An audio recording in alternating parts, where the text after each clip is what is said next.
Hello there, my mate Vince here, and in this video today's little tea break fix on this flat screen TV.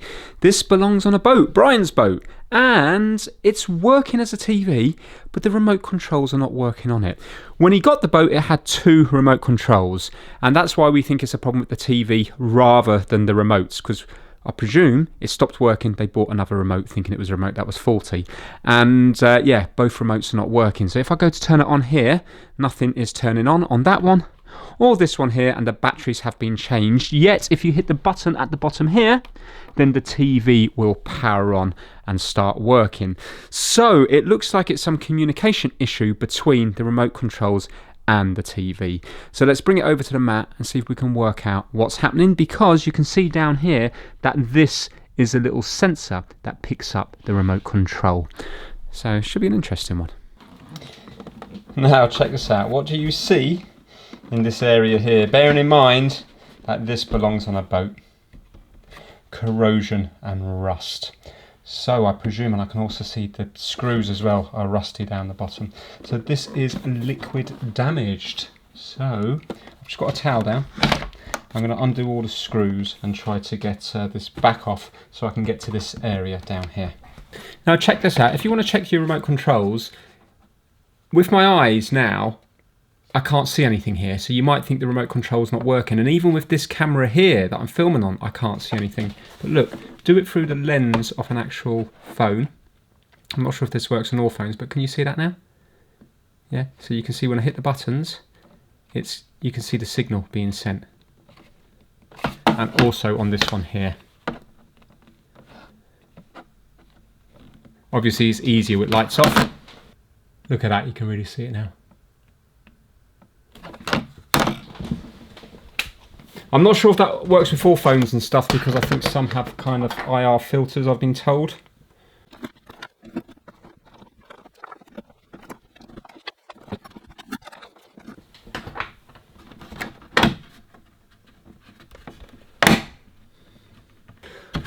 Okay, so we just have a cable going up to the speakers here. You can see it, just this connection just here. So I'm going to unplug that. Perfect, now I can remove that back part. Right, and this is the connection we want to look at here. So that all looks okay, but this looks rusty. I suppose it's the lowest point, maybe water ran down the back and just sat in here. So it's on a connection. Okay, yeah, that connection definitely looks, yeah, the whole thing is quite rusted. So if you look at this connection here, you can see when you look at it, it's all quite dirty. So we're going to have to clean that up with IPA. Let's also have a look at this here. So I'm going to put this in a safe place to begin with. Right, let's zoom in. I wonder, could it just be dirty lens? Look at that. We can give that a good clean up. Right, that's all, looks like it's had it there. Right, what have we got going on? So it's just a capacitor and the solder connections. Oh, and an LED here. Well, the LED was definitely lit up. So it might be, I wonder, do these things fail if you get water in them? Or I don't even know how to test these. But first things first, let's give it all a good clean with IPA. I'm thinking it might be just bad connections on the pins, because you can see how corroded they are. Look at that. I'd say that's the most likely culprit. It's not sending the signal through, is it? I'm just going to get some gloves on and we'll get the IPA out. So to begin with, I'm just going to try to clean up the clear lens with the isopropyl alcohol, because if it's got all rust residue in there, then it might impair the signal a bit travelling through. Annoyingly, the screw post has been completely obliterated, so I'm adding some super glue to that, but I'm also adding hot air just to try to melt the plastic back together again to try to make it all go into a bit of a molten mess. It just might make it a little bit stronger. Don't really care what it looks like as long as it's got a bit of strength to it, because the board would need to be pinned down a bit with a screw, because otherwise, you see, it could move if you were to knock the TV. If the IR sensor fell forward or backwards on the board, then maybe it wouldn't pick up the signal so well from the remote control. So this board needs a right going over with the isopropyl alcohol and the flux brush. This is 99.9%, so it's just going to evaporate off without causing any damage, but hopefully it will take away some of the corrosion with it. But the joints do look a little bit suspect, so I'm just going to go over them with some flux to begin with on each of the joints, and then I'm just going to add a little bit of fresh solder to each and every one. Most of them go okay, the LED and stuff, but when I actually come to do the connection, then it's amazing the amount of corrosion that comes out of it. I can't even see the joints anymore because everything's just in a bubbling black mess. I appreciate a lot of that is burnt flux, but there's an awful lot of corrosion in there as well. It's no big deal, it cleans off with IPA again, and then I can neaten up the joints one more time. And now I actually need to turn my attention to the pins. For this, I'm going to use a fiberglass brush. If I had my grinding pen with me, of course I would use that, but guess where that is? That's right, in the Rolls-Royce. So I'm struggling with the fiberglass brush. It isn't really working, so I resort to using tweezers just to scrape the corrosion off the pins. After all that, it's starting to look okay. Right, I think they're probably going to be okay, but what I'll do is I'll put some deoxit in there as well, and I'm just going to put some nail varnish on these tracks here to stop them corroding.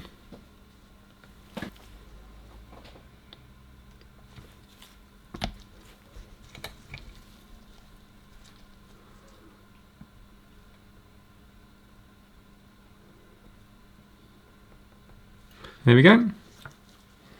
So I'm going to let that dry. Now I have to do the work on the connector on the actual TV as well, which is going to be a bit more awkward. And the reason the other connector is more awkward is because this is the female part. Although it's like the male connector, it's got the holes that the pins go into. And how do I clean in there? I can't just ram the tweezers in there. So really it's just a case of using isopropyl alcohol and hoping that the inside isn't too bad, but I can't see whether it is or isn't. The problem is there's no point in making these bits shiny because it's the bits that go in here that I need to make clean. But I don't want to just ram this in here, because if I make it up too big in here, then it's not going to make a contact on the other ones. I think we'll probably will be okay now, but the problem is I haven't really got any way of looking in there to see what they are like. I suppose what we could do is repeatedly do this, get some deoxit and just repeatedly do this, and hopefully it will clean itself. Or I could measure, do you know what, even without the deoxit, why don't I see where this goes to? So this goes up into here, so it goes onto this side, so we should be able to get a continuity reading from here to here, even without the deoxit on. So we're going to start with the one near the red side. Where's that going? Here. Oh, these are not in order, right, so that's going to there, and nowhere else. That's the red one. Nowhere else. It's that one. Nowhere else. That one. Nowhere else. And that one. And nowhere else. So there we go. We know it's okay, but let's get some deoxit in there, and that will give it a nice, good, clean connection. Right, let's spray some of my favourite stuff on it.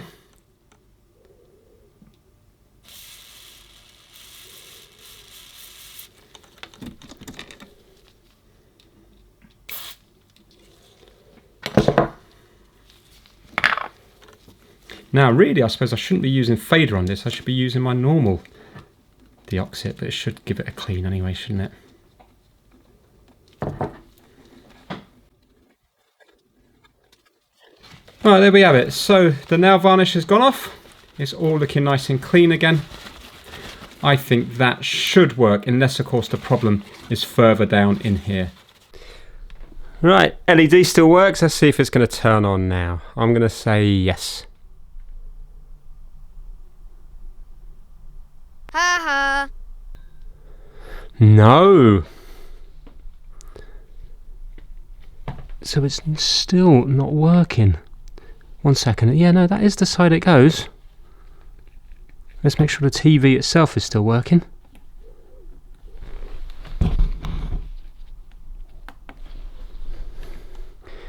Yeah, so when you turn it on here, the light goes out, then it starts to come on. Well, that's interesting. So I wonder, I can also see it's water damaged. If I have a look down the bottom there, it looked like it was water damaged. Right, I think the circuitry with the connections, I think it's going to be okay. I wonder, is it the actual little receiver itself? Because we know the remote controls are working.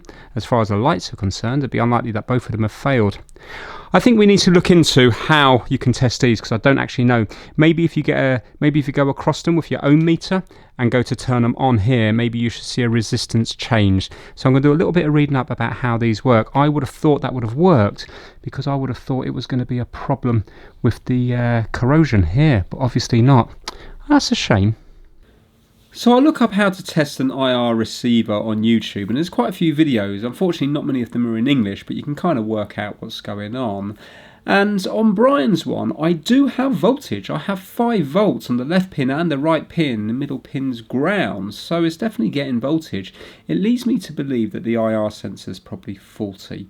But what I do is I unplug power from the TV and I test it on resistance, because apparently you should get a resistance change when you press a button, when you go between the negative and the output of the IR receiver. But on Brian's one, the readings are all over the place. Pressing the buttons or not, they're just moving constantly, so you just have no clue whether or not you can see a difference when the button's pressed, because they're moving all over the place anyway. I didn't get the scope in, because one of the videos showed that every time you pressed a button, you could see the data burst on the scope, and it looks amazing. But on my scope, it's just coming up as 5 volts. It's not coming up, it's on DC. I can't see any data burst. No matter what button I press, I can't see any difference. So what I do is I find another IR receiver lying around the house, left over from an old HDMI selector switch, and I bring that over to the bench, and I want to see if I can get that to work on resistance, or even when I get it all set up with voltage, to see if anything will happen on my scope.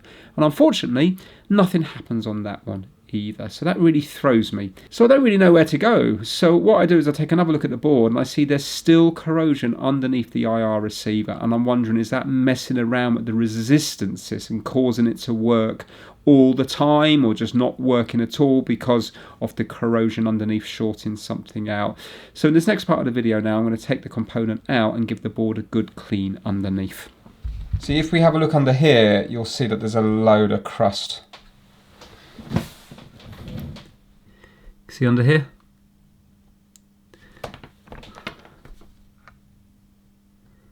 All this stuff here. So maybe I'm getting bad resistance because of the corrosion under there. The other thing is the LED doesn't seem to be working for green.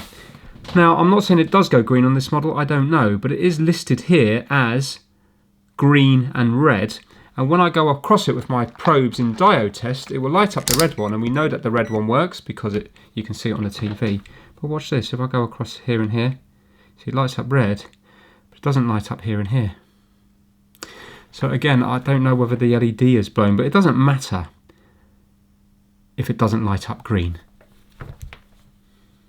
But yeah, there's nothing there at all, but yet there is there.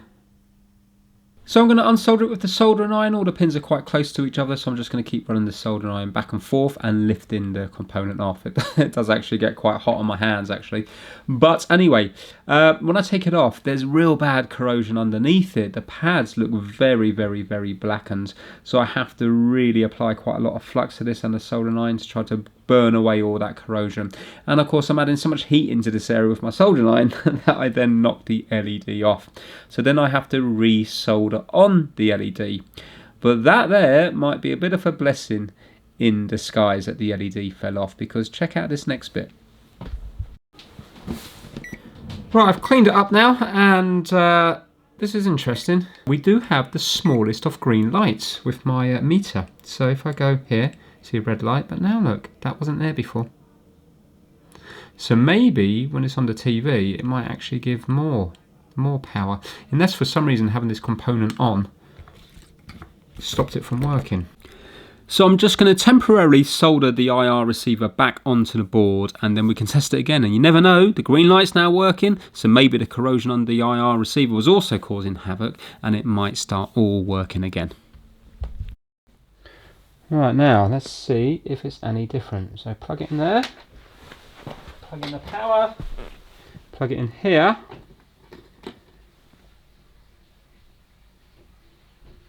Well, we don't even have the, oh yeah, we have, sorry, red light here. Now, no, it's still not working. So it wasn't just corrosion underneath. Let's turn it on here, see if the green light comes on. Yes, we've got the green light now. Okay, we fixed something. So the LED was also faulty, wasn't it? Yeah, we got the green light. I don't remember seeing that before. But this is still not working. I mean, surely the remote control is the right one for it. Well, we've made a tiny bit of progress. Right, this is so good. I got out another IR emitter, and this one was a lot simpler. It just came in here, and there's nothing. All there's no components on the board. There's just the IR emitter, and then it just goes into a 3.5mm jack here.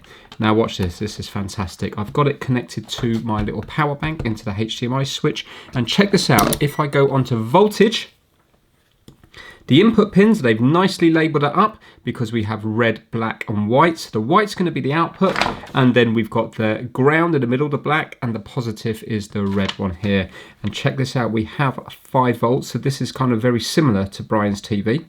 Yeah, we've got 4.7 volts there, but look, if we go on the output, like Brian's TV, we also have 4.7 volts, but this is where it gets really exciting. So check out the... To begin with, 1 second, let me unplug it. Watch this. If I go to ohms, it does as the YouTube video suggests. So black probe in the middle, which is the negative, red probe on the output. Check this out. It's making a difference. Watch the reading here. When I press the power button, can you see it drops? And it's quite a stable reading. Look at that. Yeah, we're in the meg ohms, but it's quite stable. It's not all over the place. And now, if I press it, look how much it goes down. Yeah, let go, and it climbs back up to 13 again, press it. So you can see it's doing something. Let go, back up to 13, press it, goes down. But it gets much more exciting. More exciting than having the green light on the TV. Check this out. I've got this set to 2 volts because we know it's 5 volts, and I've got it set to 20 milliseconds. Now watch this. If I put this on black probe in the middle, red probe on the output, I am on DC. Oh, not plugged in here. Beg your pardon. Right, so that's going to be powered now. And if I go here, you can see we have a nice line here. Look what happens when I press it. You can see data. Press a different button and it does a different thing. Each button has its own burst of data. Isn't that clever? How good is that? Oh, I'm well happy now because I was annoyed that I couldn't see anything on it. But now I can. So it says to me that it is a faulty little receiver, IR receiver, because this remote control isn't even anything to do with this HDMI switch, but it's still reading the burst of data. So that's the power one there.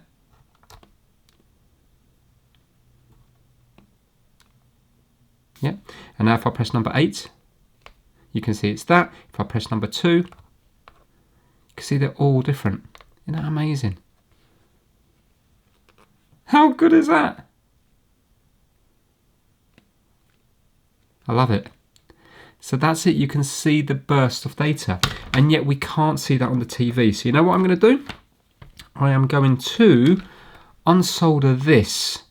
And let me get the one from the TV a minute. I want to see if it's in the same orientation. So it looks here, we've got VCC. So which way around am I going to put this now? I've got to make sure this goes. So the right hand leg here should be on VCC. So if I place it, yeah, so perfect. I'm going to solder this onto there, and then the right leg will be VCC, won't it? Because we've got VCC ground, and I thought it says R, but I think it now says IR. IR one there. And the third pin does, yeah, go up to this one here. So this must be the output. This edge one here, which is this one here. So this side must be the output. Ah, how good is that? Right, let's solder this in and see if it does anything. You never know, because it is a 5 volt one, isn't it?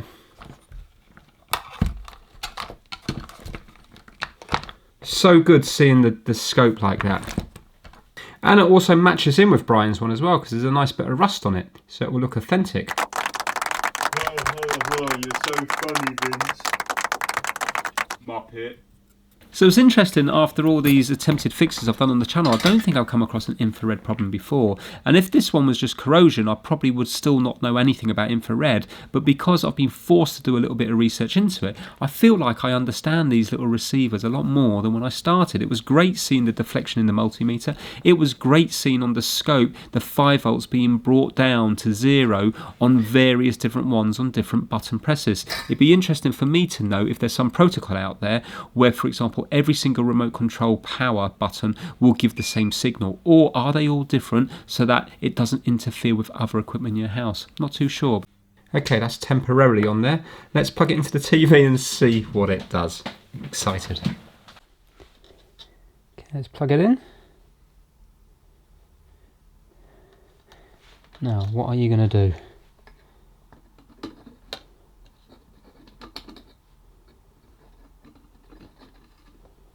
Right, there we go, it's not shorting on anything. Plugging it in now. Red light. Now, are you going to turn on? Oh my god! Yes! It's gone to green! No way! And the backlight's coming on. Unbelievable! Unbelievable! I thought it might work, but I wasn't sure because I think these come in all different wavelengths. But maybe they're all around roughly the same.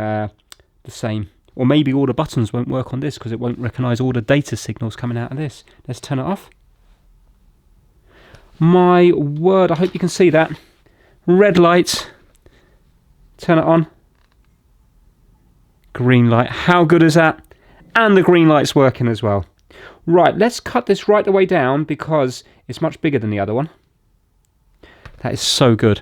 And then, yes, we've got to mount it right down onto the board. Also, I think it's going to be too big to get the through hole. No, maybe not. Maybe I can just get a bit of through hole going on and then lift it up. Maybe I can put some hot glue on the bottom to keep it in position. Oh, you don't know how happy I am with that. I don't know why I was so happy with this, but I still am editing it back now. I think it's just because seeing it work on the scope feels like it's a kind of more professional fix, you know, because you can actually see what's happening rather than thinking, oh, you know, is it working? The scope tells you that it's working, which is fantastic. Anyway, it's the legs are too big to go through the holes, so this is no longer going to be a through hole component. I just make it into an SMD component. It's fine because there's vias. One side of the solder is connected to the other side of the board anyway via the vias. So I'm just going to kind of put right angles on the legs to make it into a surface mount component, and then I'm just going to add a little bit of hot glue around the legs just to give it a little bit more mechanical strength, because it's quite a big unit for it not to be a through hole. And that's it. It's just a case of putting it back together. It is obviously a lot bigger than the other one, but it just about squeezes into the little plastic clear lens that I fixed up earlier. And amazingly, when I screw it back in, it doesn't crack instantly. I didn't take the mick with it. I just put it in a tiny little bit just so it's just gripping. But yeah, all is good. So next time you see this now, the TV will be back together. And fingers crossed, it will be working just fine. I'm going to go through various different buttons to see if they're working and also do it from different distances as well. Right, that's it back together now, and that bit there looks fine. So I'm going to get an aerial into it and see if we can change some channels. Right, fantastic news. Every button that I've pressed so far seems to work. I haven't pressed every single button, but I managed to tune in. And for example, both controls work. If you have a look at the volume, you can see it going up and down, and there's no delay or anything like that. It just works fine. I don't know if you can see that, but hopefully you can hear it. And then I can lower it down on this one here. So it's both remote controls work. Up, down. And yeah, channel you can see here, up, down, up, down. So that's all working just fine, which is fantastic. And also I've moved back further into the room and moved it around the place, and it's picking up perfectly. So it looks like that IR receiver is doing the same job as the other one, which is good news. I really enjoyed it. So it was all faulty because of this little thing here. But there was other things. Remember, the green light didn't work. Well, now you can see the green light does work. Just out of interest, does the green light... No, so the green light doesn't flash or anything when you press the buttons.